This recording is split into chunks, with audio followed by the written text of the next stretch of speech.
Shoutout mga ka-Super D, magandang gabi po sa ating lahat at ngayon po ay araw ng Friday.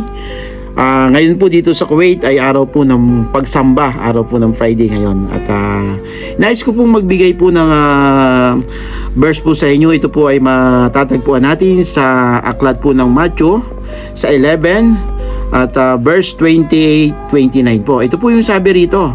Sabi dito, lumapit kayo sa akin, kayong lubhang nahihirapan at nabibigatan, at bibigyan ko kayo ng kapahingahan.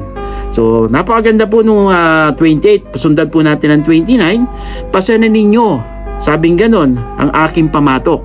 Sabi, at matuto kayo sa akin sapagkat ako'y maamo, sabing ganon, at mapagpakumbabang puso, at makakatagpo kayo ng kapahingahan para sa inyong kaluluwa. Ibig sabihin po nito, binibigyan po tayo ng Panginoon, mga kapatid, ng